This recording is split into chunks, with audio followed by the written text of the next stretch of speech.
My Life, My Story. Episode 6, Homesick Nights.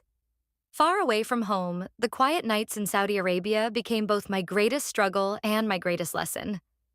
In the middle of homesickness, heartbreak, laughter, friendship, and survival, I slowly learned how to create a second home while carrying my family in my heart every single day.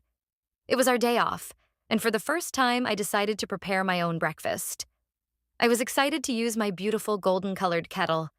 Since the kettle was small, I filled it with a lot of water, turned on the fire, and confidently went back to my room while waiting for it to boil. A few minutes later, Em woke up and we started talking and laughing about random things. Then suddenly, I remembered the kettle. When I rushed back to the kitchen, I almost screamed. My once beautiful golden kettle had already turned completely black, and all the water inside was gone. Thankfully, I did not burn the kitchen down, but I was honestly heartbroken over my poor kettle. Em nearly died from laughing. That was the moment she fully realized I barely knew how to cook. Back home, I was never really the type who stayed in the kitchen often. So I started writing letters to my family asking for easy recipes. My sister patiently sent recipes every week, dishes my mother usually cooked at home that were simple enough for me to prepare. Whenever I felt alone, my mind drifted back home. Sometimes I would suddenly cry without warning because I missed my family so much. But deep inside, I kept reminding myself, I am already here. I need to finish what I started. Thankfully, my parents and 2 aunts and 2 sisters were doing well back home. At that time, I felt lucky because even though international calls were expensive, I could still contact them twice every week. There were special cheaper calling lines arranged by some Indian and Bangladeshi workers. You only needed to tell them what time you wanted to call, and they would connect you for a lower price. For people like us trying to save money but wanting longer conversations with loved ones, that service was a blessing. And yes, I also called someone I once loved. I never expected that being far away would make heartbreak even more painful. I thought leaving the country would help me escape emotional problems, but distance only made things harder. My mother liked him very much because he helped take care of her whenever I was away. He often complained about me being badass, though honestly, I was simply being myself. Maybe stubborn, but not that bad. As time passed, we slowly drifted apart. We found ourselves living different lives and meeting different people. Some friends back home kept updating me about things they saw and heard. I accepted it eventually. Some love stories are simply not meant to stay forever. Thankfully, my best friend S finally arrived in Saudi Arabia. Her presence changed everything. She became my comfort, my support system, and almost like a real sister beside me. We worked together in the same clinic, laughed together, cried together, and helped each other survive homesickness. I became busy again with work, eating outside with friends, attending gatherings, and simply enjoying life one day at a time. I also returned to one of my favorite hobbies, making angel crafts. I even asked my brother to send me angel heads and materials because I missed crafting so much. Creating things somehow comforted my heart whenever loneliness visited me at night. One day, I asked our charge nurse if I could move into a room by myself because one of the girls had already finished her contract and was leaving. Thankfully, permission was granted. S moved into my old room with M, while I finally had my own private room. I was genuinely happy. Back home, I had always slept alone in my own bedroom, so sharing rooms for months had been difficult for me. I arranged my clothes neatly, decorated my little room, and even created a fake window decoration because the room had no actual window.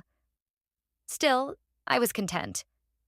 I had my own air conditioner, a heater, peace and quiet, and finally the freedom to sleep comfortably without worrying about disturbing anyone whenever I turned around in bed or got up in the middle of the night.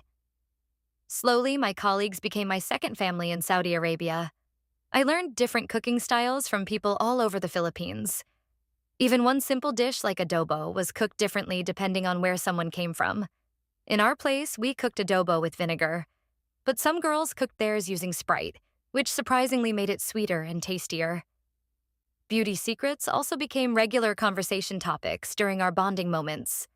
One of the girls introduced us to slimming tea that made us use the bathroom more often and supposedly helped us lose weight. One day, I noticed myself that I'm becoming big and fat, that I can't anymore compete with my breathing. My best friend, S, always by my side comforting me to do exercise, which we even committed ourselves to do exercise in my room, as I have the JBL component that keeps up company with the good beats and sound. Honestly, I don't know how we even believed it because we constantly ate pancit, cakes, snacks, and drank soft drinks almost every day. One thing I noticed, though, Pepsi tasted much better in Saudi Arabia than back home. In the Philippines, I loved Coke. But in Saudi, Pepsi became my favorite. I still don't know why. At one point, I even started collecting Pepsi bottle caps because there was a promotion where you could exchange them for prizes like radios, drinking glasses, and bags. One of my clever colleagues suggested paying janitors and street cleaners to collect bottle caps for me in exchange for a little money. And surprisingly, it worked. I ended up receiving many freebies thanks to the help of those hardworking cleaners. When it came to food, I actually did not feel very homesick because we cooked our own meals and most of the time we gone to buy our grocery in the Asian grocery store. Fresh fish and vegetables were sometimes brought by our colleague and we pay it afterwards. I also remember the one who always helped us bring our snack whenever we are busy and hungry and carry our heavy drinking water bottle. We always call him to buy for us falafel sandwich at a nearby shop. Hassan is an Indian national, tall and thin young man. He is our all-over helper janitor in our clinic. There were also frequent friends gatherings where people invited us over to eat. Usually they cooked too much food and preferred sharing it with us rather than letting it spoil inside the refrigerator. So somehow, we survived together. One memory that stayed in my mind was when one of my friends admitted she kept her husband's used shirt under her pillow because she missed him so much. Sometimes she would even smell the shirt before sleeping. At that time, I laughed softly because I could not fully understand it yet. But maybe one day, when I finally find the right person, I would understand that feeling too. As the months passed, I focused on saving money, buying gold little by little, and sending support back home whenever I could. No matter how far I was from my family, I never forgot them in my prayers, my thoughts, and my heart. Their teachings stayed with me every single day. And whenever homesickness became too heavy, all I needed was one phone call to hear their voices again. Midnight shadows on the wall. Foreign city feels so small. Suitcase resting by the door, but my heart still longs for home.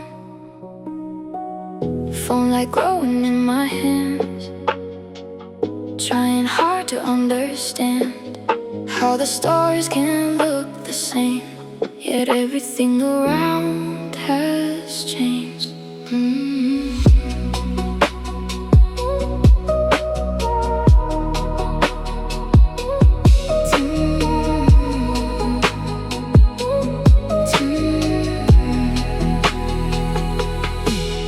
Yeah, tiny room in quiet halls, different language through the walls, kettle burning on the stove while memories overflow. Mama's voice across the line, did you eat for the 100th time? I smile softly through the tears, pretending I'm strong in here. Brown notebook beside my bed, filled with words I barely read, counting numbers every night, trying hard to get things right. Every lonely evening, every silent prayer, I carried all my worries like heavy suitcase air. But somewhere in the distance, a little hope still shines, telling me tomorrow will heal these homesick nights. Homesick nights under forest skies, missing every little thing that once felt ordinary to life. Homesick nights, but I still survive through the tears and lonely calls. I slowly learned to fly. No, my heart was breaking,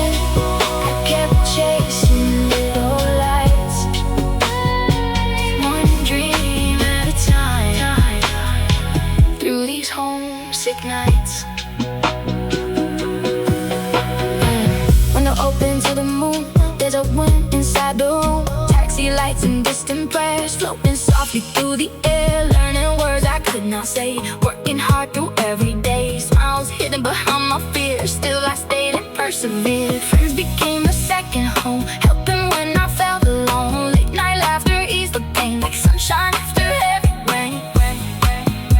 Some nights I wanted to leave, pack my bags and disappear, but deep inside my soul, a stronger voice was clear.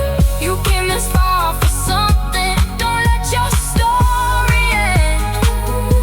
The lonely road you're walking will someday make you strong again. Homesick nights under foreign skies, missing every little thing that once felt ordinary life. Homesick nights, but I still survive. Through the tears and lonely cold, I slowly learned to fly. And though my heart was breaking, I kept chasing little lights, one dream at a time. Through these homesick nights, heading to my family folding in the bed, a recipe for my sister replaying in my head. Small town girl chasing never crossed the sea, losing parts of who I was, discovering me. Every sacrifice became another lesson learned, every sleepless night became another bridge I crossed. Even loneliness can teach the heart to grow. Even broken moments help the spirit glow. Homesick night.